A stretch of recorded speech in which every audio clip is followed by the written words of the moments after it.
Zafar, and when I first joined ConsenSys, I spent time in Dubai and I helped open our office there, and we were named the official blockchain advisor to the city of Dubai.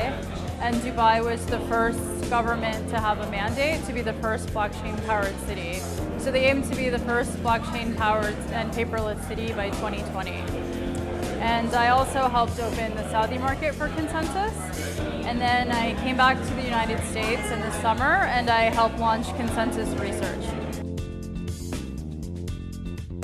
Yeah, what really drew me to work for ConsenSys was I had spent about 5 years living in Afghanistan and Pakistan, and I had the opportunity to see things in terms of how mobile payments were completely transformative in terms of creating new economies for both men and women, being able to empower people that had very little education, for example, that weren't literate but still had functioning businesses. And then just the whole, when I learned about the Ethereum blockchain, it was just like, wow, that's something that could really accelerate a lot of the good that came out of that even more. And then I began to spend a lot of time in the Arab world, and I was so astounded by all across the Arab world, from Egypt to Morocco to Saudi Arabia to the UAE to Kuwait. Women were so educated that there's more women with undergrad and graduate degrees in the country than men, and half of the society are computer science majors. So I thought it was a really exciting opportunity because the Gulf countries like Saudi Arabia and the UAE, for example, are spending more in digitization than, well, they're one of the highest spenders in digitization and smart cities. And the fact that they're investing so much in innovation and they have this robust female workforce, I just thought it would be so exciting to see them play a role as global leaders in this space, in this emerging technology, and you're going to see new business models be developed, so it's just a part of the world where typically you would imagine them as being behind. They're a part of the world that are going to be leading in something, and women are at the forefront of it. I think it varies pretty wildly. So for example, when you go to countries like the UAE, for example, or Egypt, you don't have the issue of segregation. Women can drive.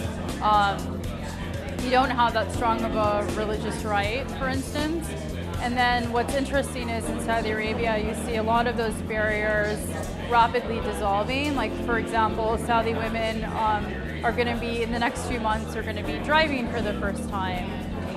And also, you're seeing a lot of men and women working with each other, alongside each other in Saudi Arabia. And I think that one of the things that you do see there that you wouldn't see elsewhere in the region would be, for instance, a lot of workspaces that are single sex that women are working in.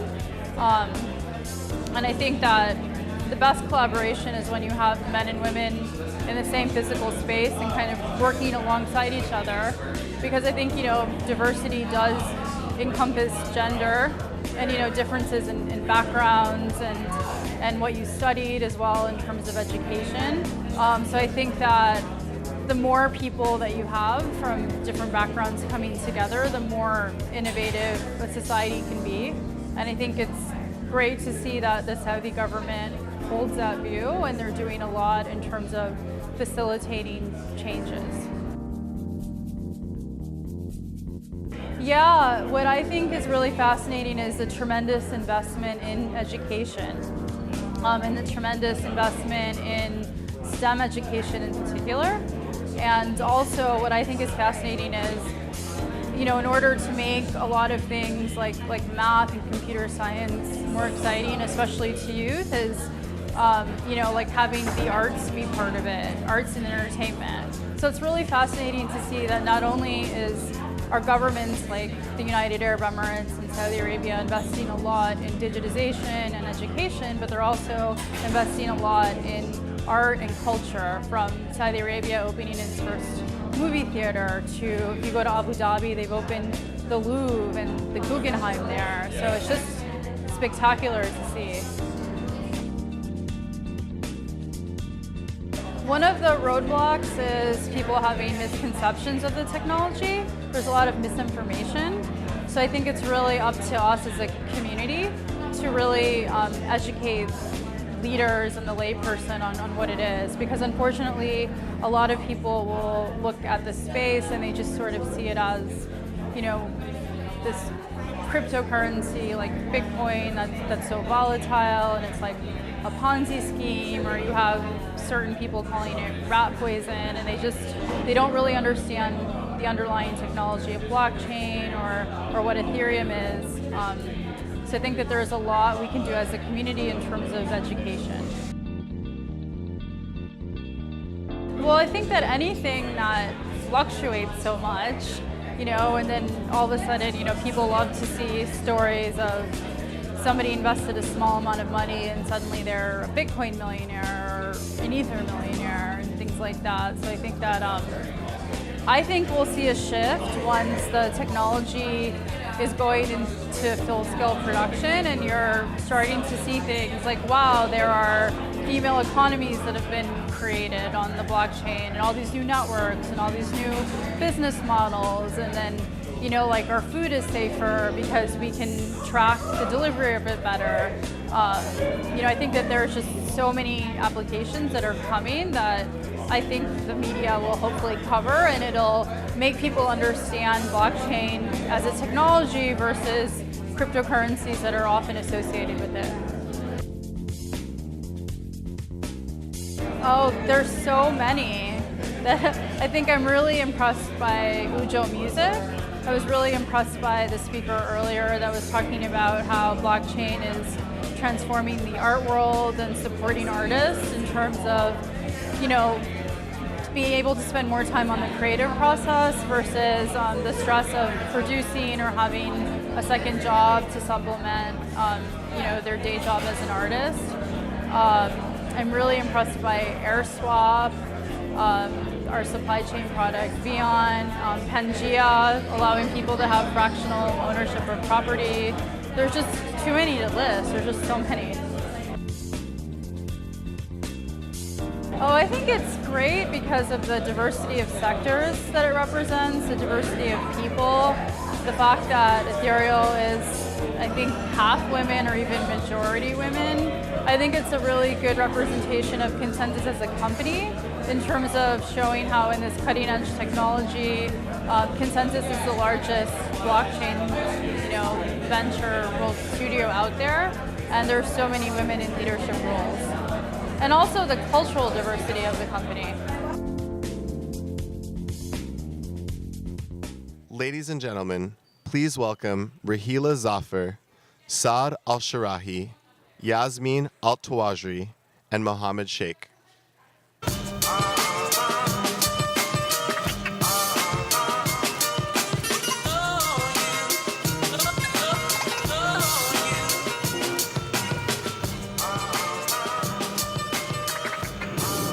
I like the song. Yeah.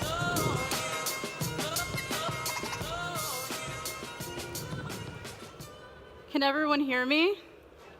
Hi. So let me make sure that this works.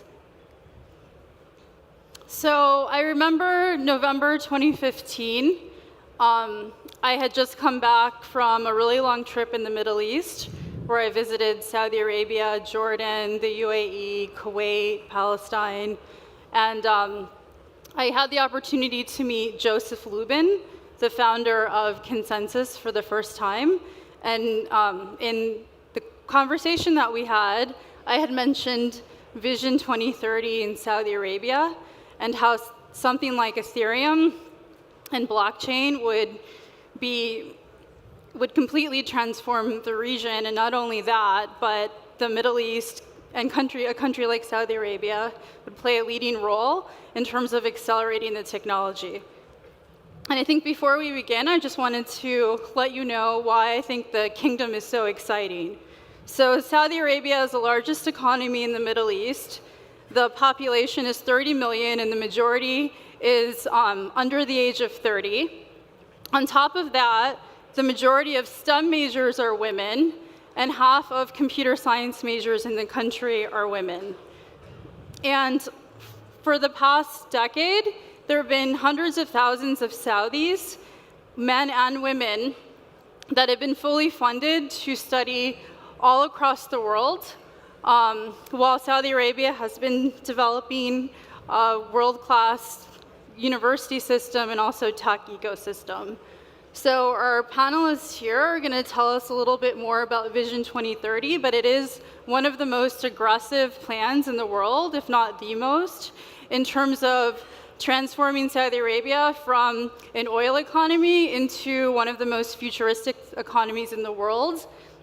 And it has very aggressive plans in terms of women's participation in the labor force as well.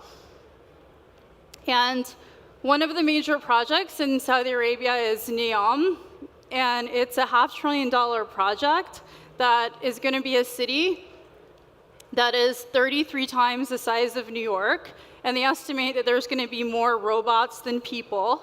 It's going to be entirely run by futuristic technology.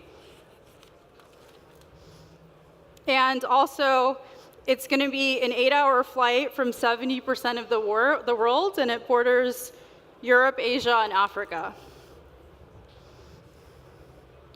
So Saudi Arabia has a public investment fund and is investing $2 trillion towards innovation.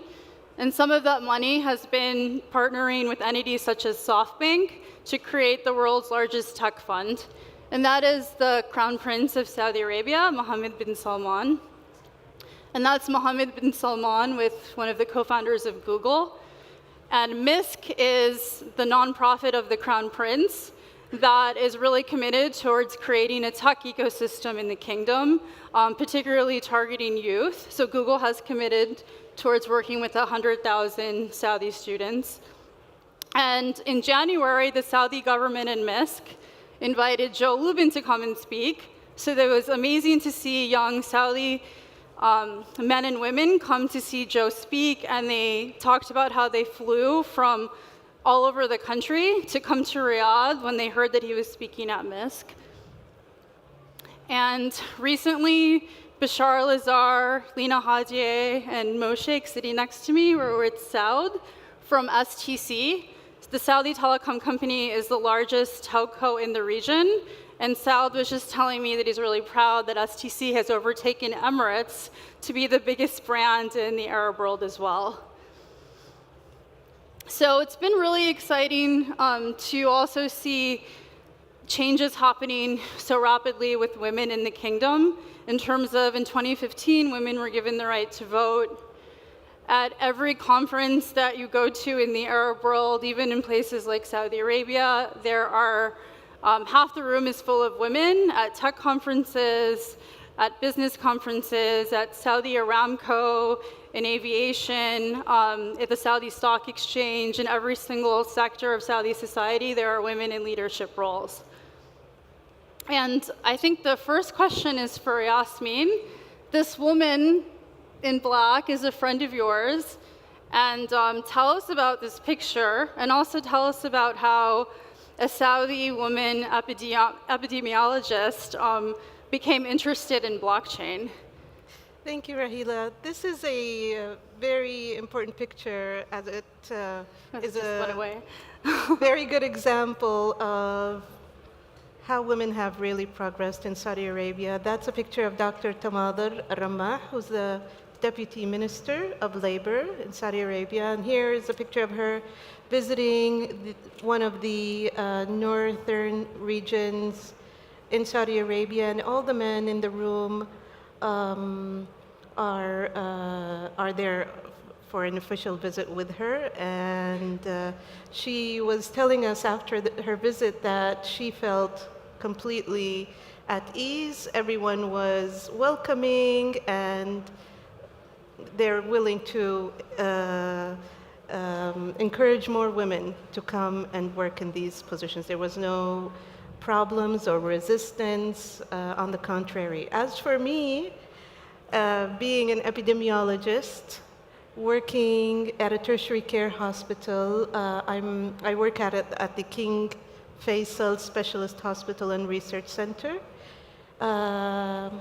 We have, because of the nature of what we do in research, we collect data through our research. So whether it's data from clinical trials or clinical research or community, population-based research or surveys. We have a lot of data stored in our department, and it became, so basically data is our medium, because in epidemiology it's the quantitative field of public health.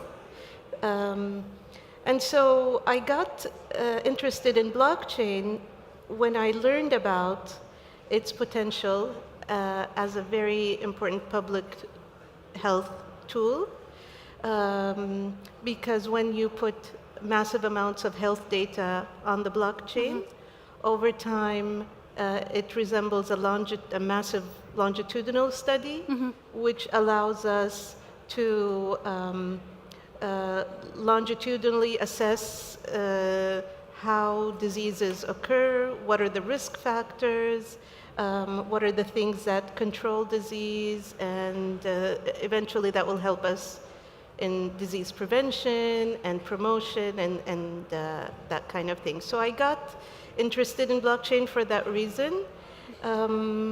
And right now we're doing a national survey for mental health, which is, as probably a lot of you know, is one of the global epidemics in the world. And so we've done a survey that collects 14,000 variables from individuals, and we usually just analyze the results, come up with the statistics, publish the results in journals, maybe write a technical report. But now we know that there's a huge opportunity to dive deeper into the data using emerging technology, whether it's machine learning or AI or blockchain. So we're gonna start moving in that direction. And this is a really exciting time for us. Thank you, Yasmin. And just so you guys know, Saudi Arabia never had these nationwide surveys in mental health in a lot of areas, and Yasmin has led them. I think the first nationwide surveys like these, not just in Saudi Arabia, but in much of the Arab world. So Saud, tell us more about Vision 2030 and how blockchain can play a role in implementing its objectives. Well, in Saudi Arabia, I mean, we've been really fortunate to have a great leadership within the kingdom that sets the vision. Vision 2030 is a very ambitious yet achievable kind of roadmap, or if you will, a blueprint for the whole country to move. And it's built on three main themes, and there are multiple programs under Vision 2030.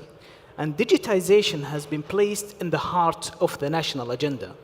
So now, if we think about digitization, new and latest technologies are very important for us, such as blockchain, where there are some features in blockchain what makes it even more interesting, which is the transparency, security, the reliability, and also the, I would say, the security, reliability, and I would say transparency as well.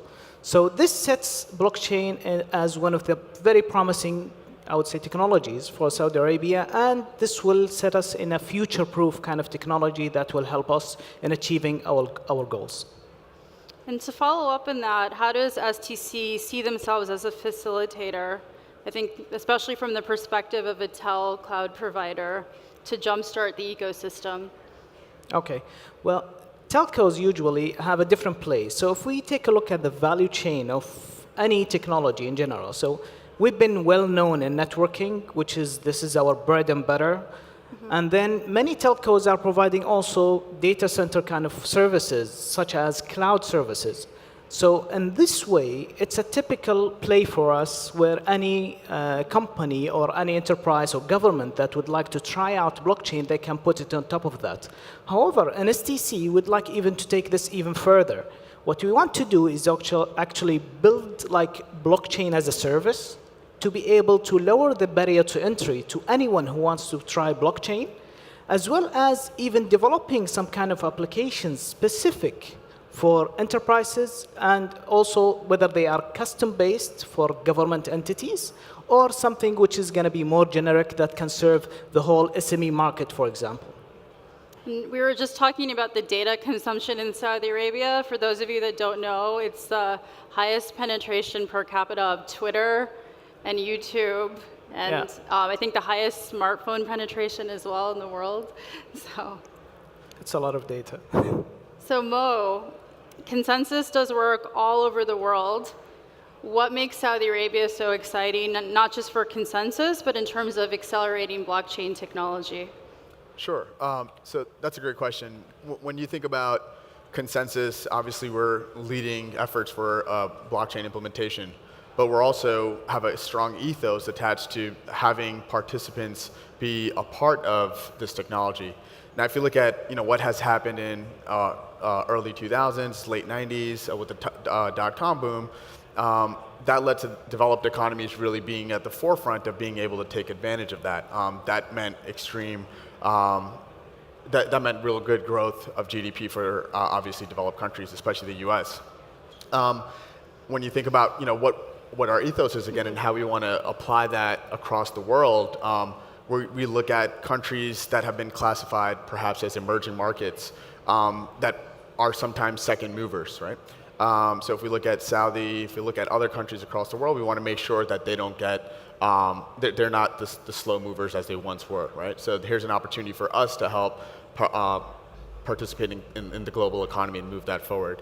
For ConsenSys and for myself specifically, I lived in the region and following things like Vision 2030, what particularly got us excited is the youth in Saudi Arabia. So I believe 20% of 30 million people in Saudi Arabia are within the ages of 15 to 24. And not only in Saudi Arabia, but again, in a lot of these emerging economies, these youth, this population of youth will play a significant role in the development of the world. And if you pair these excited youth that want to work, pair a new technology, it makes it a perfect opportunity for countries to sort of participate in this new space. So that's one of the reasons we've decided to pursue Saudi Arabia. Obviously, it helped to have someone like STC in our corner and the headwinds, well, not the headwinds, but being able to sort of follow through the evolution that's taking place in the country, pairing that together makes it a perfect recipe for adoption of this new technology as well. So Yasmin, you introduced us to a woman named Dima from MISC. That helped facilitate ConsenSys' trip to Saudi Arabia back in January. Can you tell us more about women that are helping to drive the creation of a startup and tech ecosystem in the kingdom? So Saudi Arabia is undergoing a transformation, and because of that, every capable person in the Saudi population needs to step up and to contribute. So marginalizing any particular demographic is out of the question. Regardless whether you're male or female, everyone's going to be contributing to the new changes that are happening, whether they're in technology or in other aspects that are changing. We see now a lot of women that are leading technology in Saudi Arabia. Dima Al-Yahya is one of the well-known established names. She, I actually just got a text message from her before we came on stage. She's leading digitization in the government. We also have now the new authority for cybersecurity is led by the CEO is Nofer Rakan. We have faculties, complete faculties in the universities of computer sciences and sciences that are graduating very talented technologists that are female. And so I think there is the pipeline for leadership for women in this sector is there and very well developed. And I think we're going to see more and more of them coming into this space. And I think, especially for blockchain, Well, for technology, I think in general, only 5 to 7% are females. And now, since blockchain is evolving, I think this is a great opportunity to involve more women in the field, so that we can have it will grow and be a balanced industry, especially in growing economies like in Saudi Arabia. Well, you've been a great advocate in helping that happen, so thank you. Thanks. So, Saud, how do you think about key sectors and use cases, and what are some that are your favorite and why? Oh, that's a tough one. When it comes to the sectors, I mean, we typically do an assessment where one of the key important factors is actually whether it has its strategic fit within the national agenda or the corporate itself strategy. The second part comes to the readiness. There are many corporates and sectors that they are not ready for blockchain now. And some of them even, they are misunderstanding what blockchain can do for them. And this can create a challenge for us. And once that gets cleared up, I think this is one of the important factors. And last but not least is the impact. How impactful this use case is going to be. Because we are limited resources and we want to make sure that we create the major impact with someone who is really knowing exactly what they want to do, and it fits within the strategy of either the national agenda or the company itself. Now, once we have this good mix, I believe we can create a very good use case that can be provided. When it comes to the use cases, I mean, when it comes to blockchain, when I go there, it's like you're a kid in, let's say, a theme park or Toys R Us. You're just looking at all those toys. I just don't know which one you should take.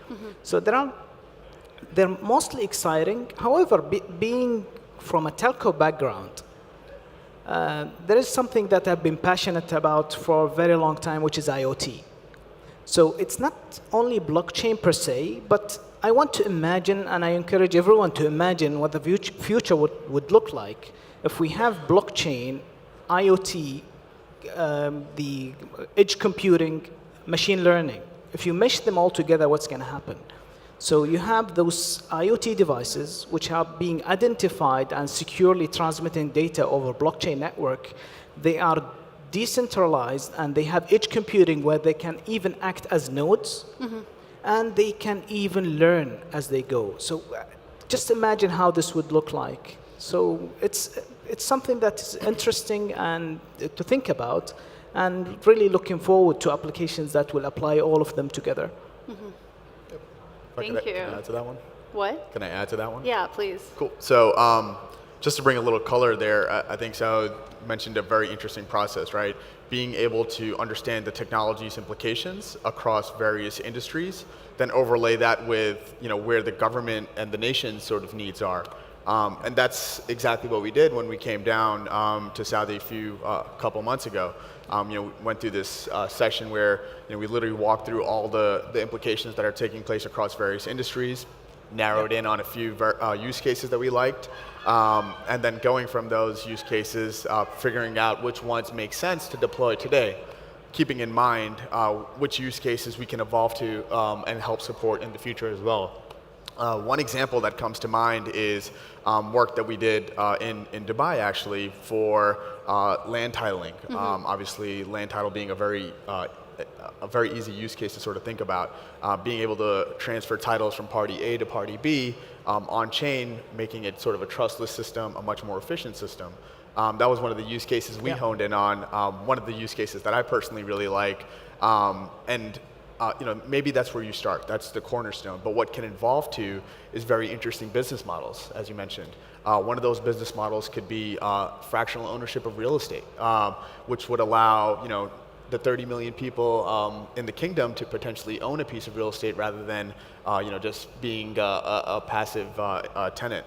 But these are sort of the things that we need to keep in mind, when we think about implementation of various use cases, not only in the kingdom but across various countries. Where do you start today versus where you can go tomorrow? Where are the factors that kind of lend yourself to getting up and running in early days, and then sort of getting the facilitation from government entities, from the public and the market to get you to where you need to be tomorrow. Yeah. I guess this question's for all of you. How can the Kingdom of Saudi Arabia position themselves in terms of being a leader in developing the blockchain ecosystem? I could start that one. So I think going through that exercise that Saud mentioned is a great place to start. But in order to become a leader, you really have to have support from multiple fronts. You need not only buy-in from an entity like STC, which we believe is a great enabler of the technology. I'd love to hear your thoughts there. But from our end, having the support of multiple enablers, but participants, whether they're private or public parties, that help take some of these use cases forward. We realize, we are in early days, right? So you'll have challenges with regulation. There'll be this education curve that you want to ramp up on. Being able to, educate government parties or public parties, and helping them understand, how they can benefit from the process improvement today, is definitely a starting point. So education, both public and private parties. But then you need, from that education, should spur coordination and buy-in. Instead of having pushback, there should be an agreement to test things out. And what really excites us about in Saudi Arabia is we have that government support and we have that private sector support. Yeah. So now it then comes to us to identify these use cases and actually go out to the market and deploy them. I totally agree. I mean, we are going through like an awareness exercise where we have to promote blockchain and make sure that everyone or most of them or the majority knows exactly what it is and how it is used, because this is one of the misconceptions that are available at the moment. And the second part is related to the what you said when you said that everyone has to be involved, and this is something that we are doing right now. And in addition to having more of a minimum viable product, that you want to start something that you might not know what it's going to look like at the end, but start somewhere, having this ecosystem behind you and starting something from the ground up, and then you can leave it evolve with the community. And you mentioned that STC is working with NEOM.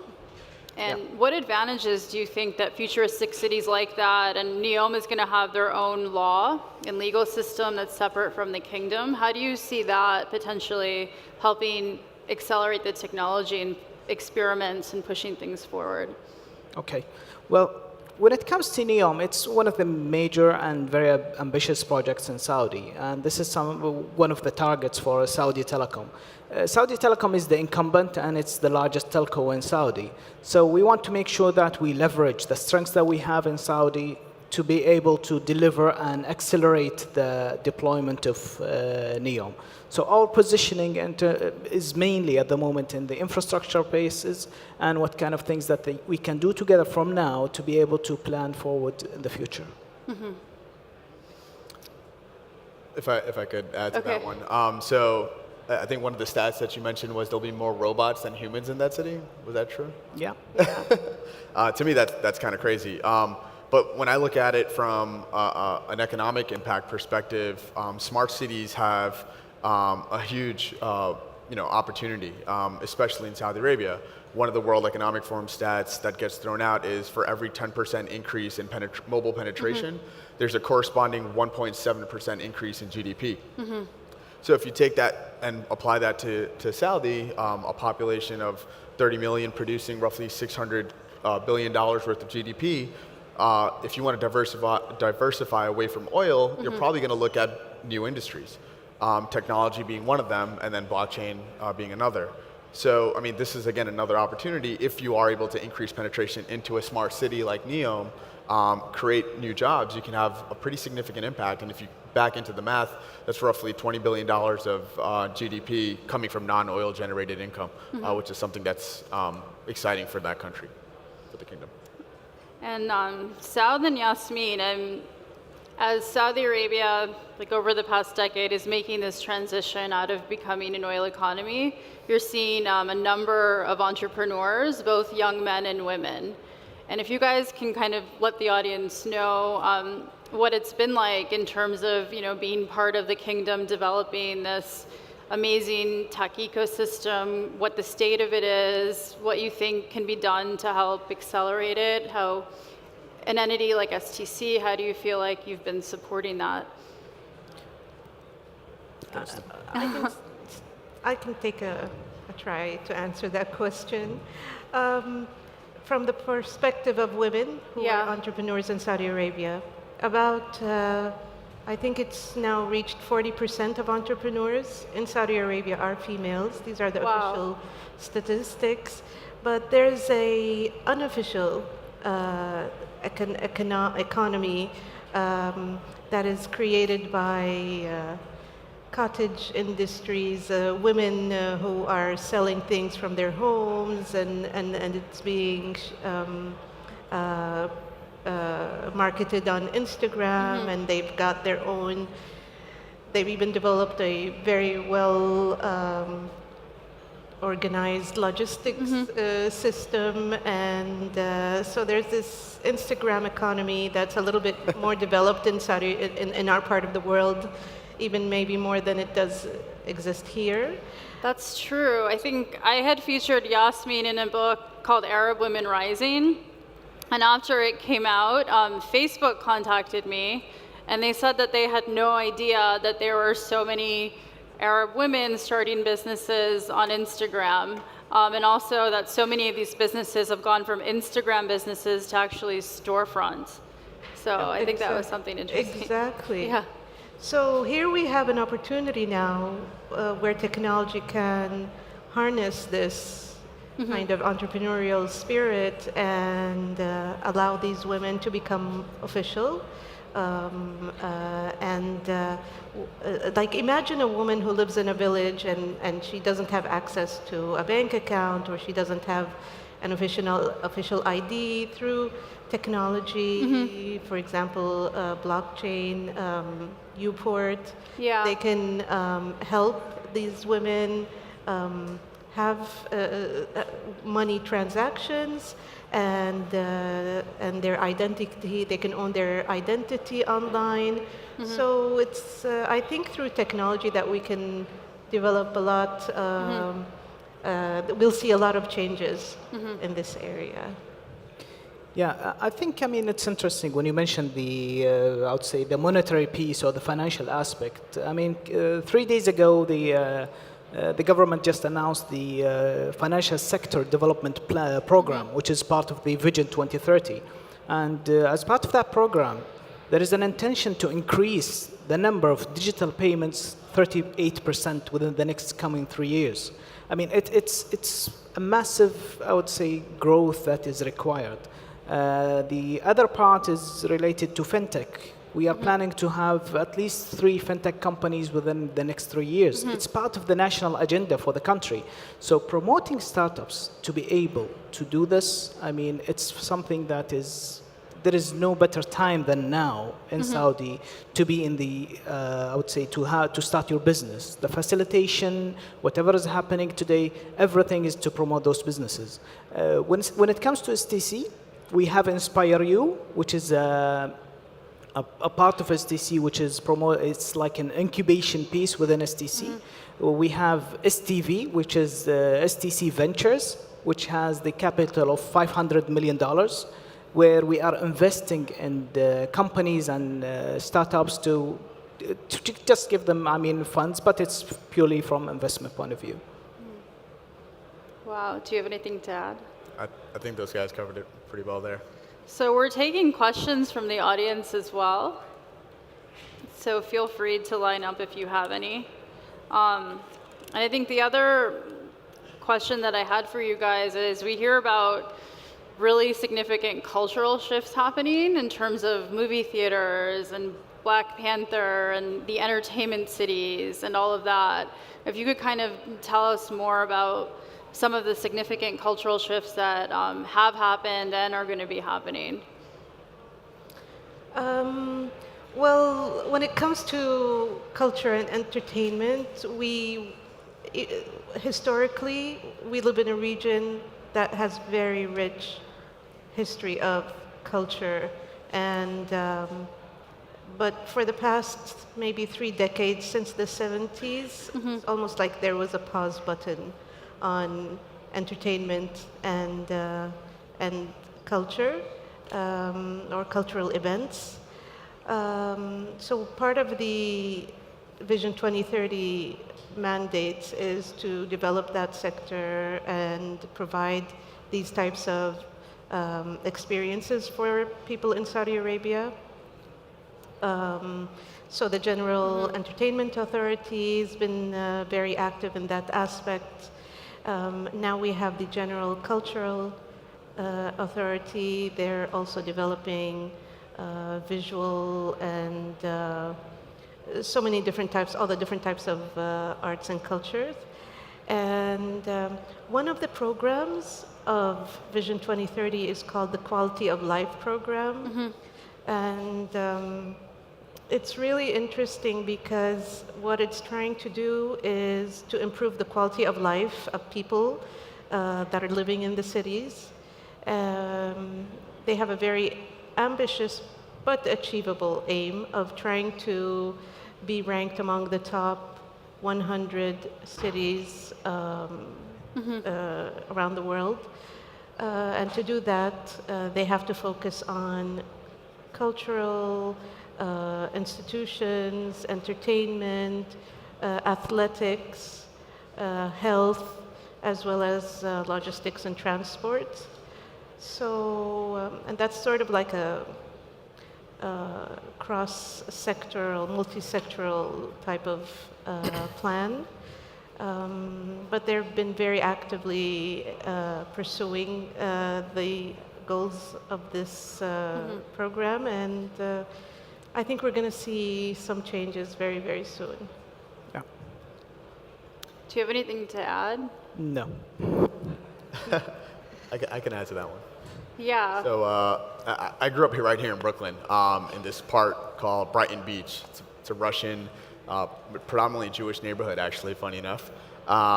And spending my entire life here, I actually never really ventured outside of the U.S. After graduating from business school, had an opportunity to go out and work in the Middle East.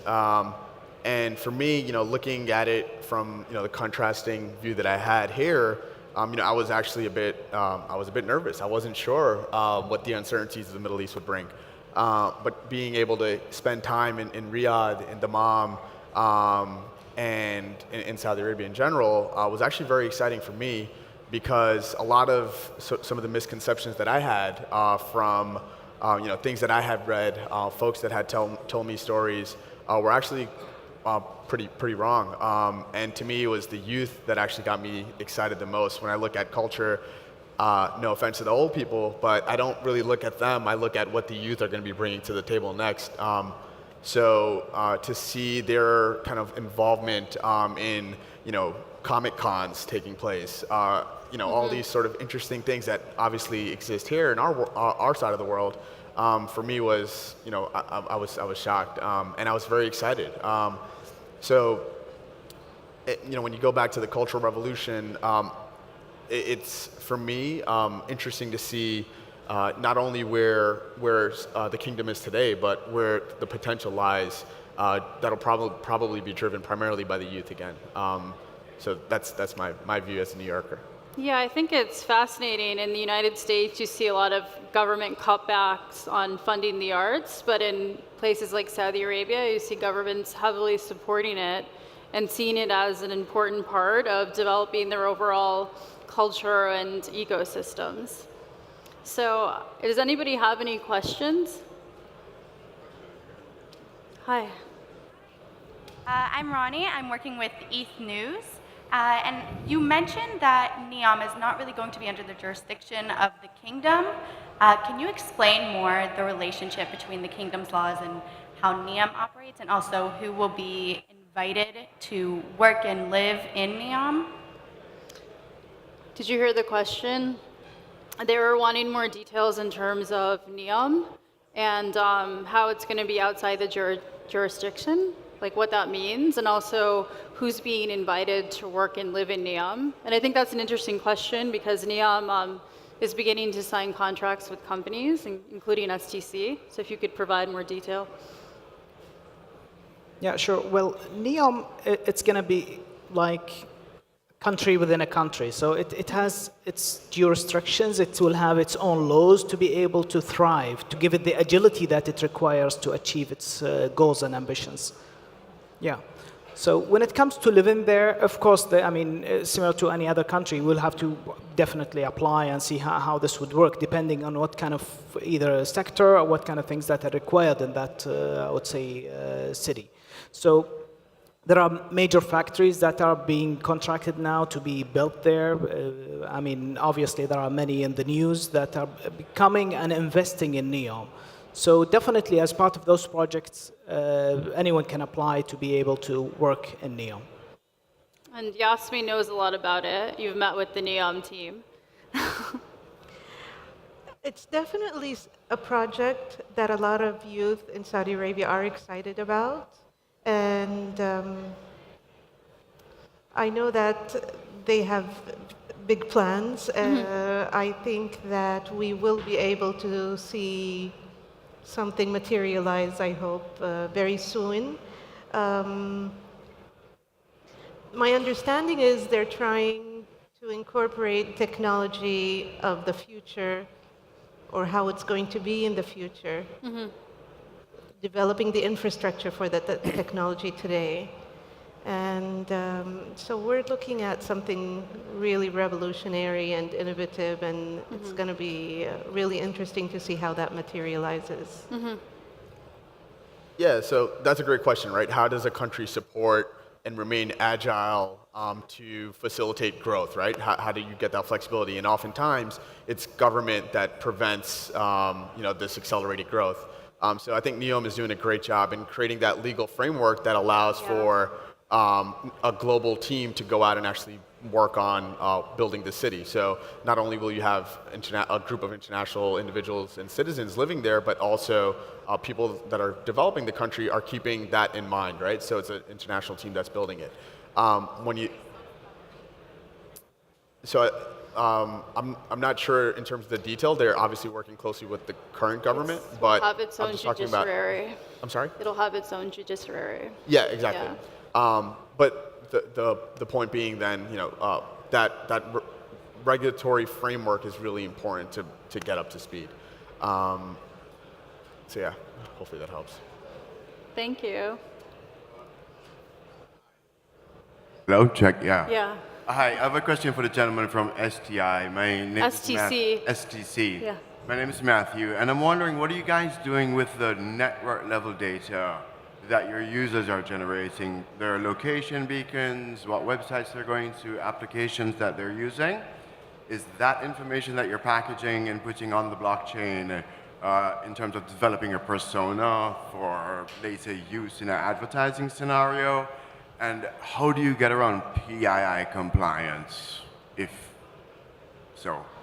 Can you repeat the last question? Do you have PII compliance or privacy compliance? Right? Yeah. Because while I'm cool with my information being on the blockchain, I don't want them to be able to trace it back to me. That was kind of why this all started, right? Let's be anonymous, but transparent, yeah? Sure. Well, when it comes to data, as telcos, we do data monetization. There is a recent product that we just released, which is called Slicer, which gives the location data, the demographics, where you can advertise targeted, or just, I would say, individuals that you want based on demographics, based on location, etc. We definitely have BI and data scientists within the company that help us develop new applications and services that can be built on top of that. At the moment, it's not built on blockchain, but this is something that definitely in the mind of the product team, how to evolve this product and make it more future-proof, if you will. Well, especially if you could kind of track what someone is actually seeing, especially what message they've been exposed. So that, for example, wants to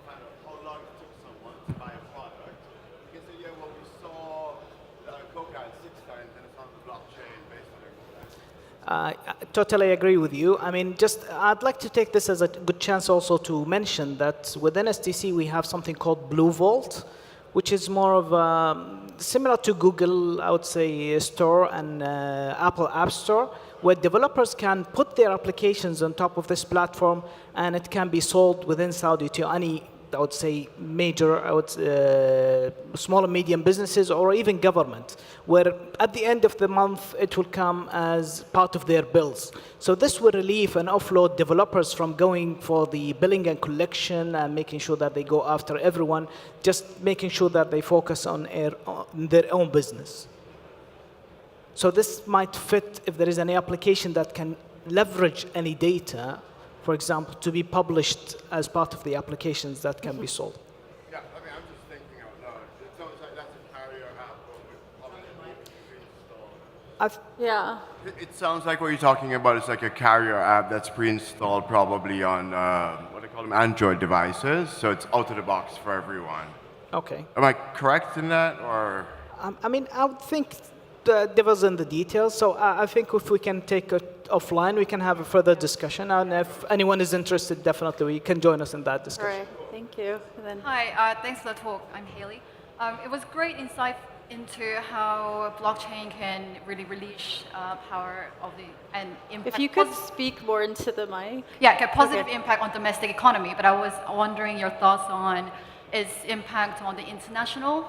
For example, I think that blockchain has the power to integrate Sharia-compliant products.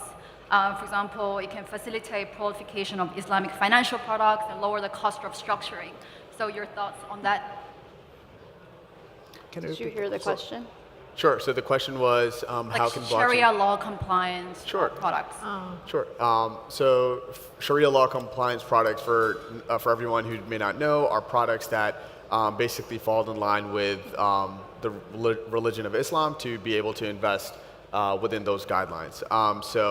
Blockchain technology creates a sense of transparency, which allows or facilitates that investment opportunity. Things that we get particularly excited about is being able to create financial tools or products that have that level of transparency as well. So Pangea, perfect example, would be you have now ownership in an underlying asset, and you have full disclosure of what that asset produces. You have full disclosure of the expenses related to that asset.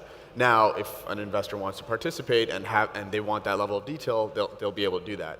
So similarly for Pangea, you can apply that sort of level of transparency across other equity products, other debt products as well, informing individuals to be able to invest in Sharia-compliant products. I'd like to add also there's the Islamic Development Fund. They are actually doing something on blockchain at the moment where they want to track if they are funding any, I would say, country or any unit or organization within a country. So blockchain is helping them a lot in understanding where this money is going and to what exactly. Yeah. Okay. Thank you. Assalamu alaikum. I have a question actually. If there is anyone within the audience has great ideas about investing in Saudi, whether it's within your industry or somewhere, some other industry, where should they go? Is there a specific website that you recommend them to reach out and share their great ideas? Sure. Specific websites that you can read? Yeah, is there like, if they have an idea within this industry or other industry in terms of a startup, where should they go? Is there a specific like organization with the Saudi which encourages like startups or help their startups? Me too. Did you catch that? So I think you're asking if you have a startup or you're interested in learning more and you're in the kingdom, resources. Yes. So I would say MISC has a number of events. Yeah, it's just like not a specific industry, maybe some other industry, but they want to start and invest in Saudi. In a specific authority they have to go, or a specific organization that encouraging a startup? Can you repeat? We can definitely connect offline, Yeah. and I'm happy to share all that information with you. Awesome. Okay. Great question. Thank you. Thank you. Hi. I think the work that you're doing in the Middle East is really exciting, and it's really impressive to see how ConsenSys is a trailblazer in the region. And I want to ask two things. So you said you've made an in-depth study and consultation with STC in identifying which are the sectors and use cases that you will be working on. Can you share that? And my second question as well is, how do you envision creating a community that's collaborative and where we can all share best practice, not only as companies that work in the blockchain space and enterprises that are adopting blockchain technologies, but also as countries, from Saudi Arabia to Bahrain to the Emirates to the rest of the Gulf and the Middle East, and that will serve as best practice for emerging markets. Cool. That's a good question. Use cases and how do you foster community, right? In collaboration. Yeah. You want to take that? Well, yeah, the first one, I mean, maybe Mo just touched point on some of what we have done together. I mean, we had an extensive yet very exciting exercise back home in Riyadh, where we went through, cannot be disclosed at the moment, I would say, kind of use cases. And we took it from different angles to make sure that we have a good assessment to prioritize the opportunities and the use cases that we have. As part of this exercise, we are going through each account or each vertical and going to see the impact and whether we can really penetrate, whether the customer has that knowledge or not to be able to deliver those kind of services. One of the interesting parts, and to be frank with you, the things that made us work with ConsenSys is the openness. They are open to work with others. They are, really open to work within a community. And this is what we are trying to build in Saudi. We are trying to build like more of a blockchain kind of environment where people can participate, can share knowledge, and I'll be more than happy to discuss more with you if you want to participate and be part of this. Can you name the verticals that you've identified that are ready for adoption of blockchain technologies? Obviously, so telecoms is part of it, but I think what should be shared as the STC is much more of a horizontal organization as well, and is not just the telecoms part. So which ones are the industries that we should all be targeting and supporting in their adoption? Based on the numbers, there is always the two sectors that pops up, which is financial and logistics. Logistics all the way, whether it's customs, whether it's ports, whether you name it. So those two always pops up as one of the highest. However, there are some others which will have more impact. Not necessarily maybe when it comes to monetary value, but when it comes to impact, they will be more, way higher. There is one thing that I just missed to mention, that why STC is working on this also because we have diverse, subsidiaries within the region. So there is STC in Saudi, we have Viva Bahrain, and we have Viva Kuwait as to start with. So whatever we done in Saudi, we can easily replicate in those countries. Yeah, so I would definitely agree. I think supply chain logistics are very interesting, or interesting vertical or industry that we like. Within that specifically, one of our spokes, Viant, which is led by Tyler, is something that we'll do a deep dive on. And naturally finance as well. To answer your question about community, so within ConsenSys, we have ConsenSys Labs, which we basically use as a source to identify both internal and external projects as well. And we'll look to create a mirror image of that in Saudi Arabia. So if you would imagine, a young group of individuals come together, they have a concept that they want to bring to market, they'll be able to take that concept through our process.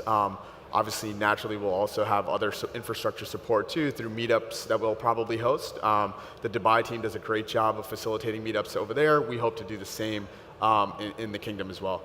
So creating that community, having that cross-pollination between folks that are at ConsenSys, at STC, pairing up and being able to help get the on-ramps going, and also kind of moving the community forward collectively. Cool, thank you. So we just have a few minutes left. So I think the final question that I have for you guys is, we talked at the very beginning in terms of how Saudi Arabia was a closed society that's now opening itself up economically, and how blockchain helps facilitate that in terms of, to her point, collaboration both within the region and to the world. Like, what are big ways? So one thing that I must mention, and I forgot to mention, and I think it fits with your question, is the challenge that we're designing. With the bounties team. Yeah.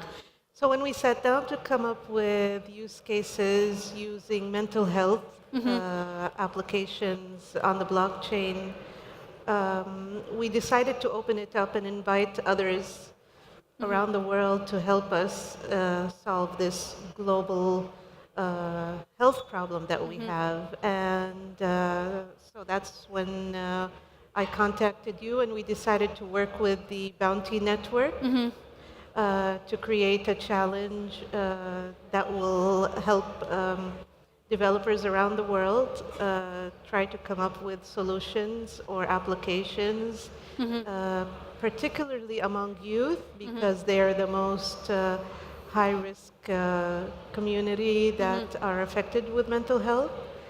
And so we'll be announcing that very soon. Yeah, so we should all look out for that in Saud. Thank you. Well, can you just repeat the question again?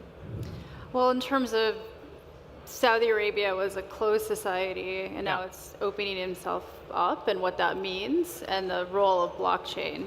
Yeah, so when it comes to Saudi, opening up requires, I mean, it's part of the vision, definitely, and where we want to attract more businesses. So the second pillar, or the second theme of Vision 2030 is thriving economy. So as part of that, we have to be very, very transparent. And I believe that blockchain can help a lot to make sure that we have something very transparent, secure, scalable, and reliable. So I believe that it has the right fit when it comes to enabling the vision or the realization of Vision 2030. Yeah. So from my end, I think technology often has an impact on human behavior.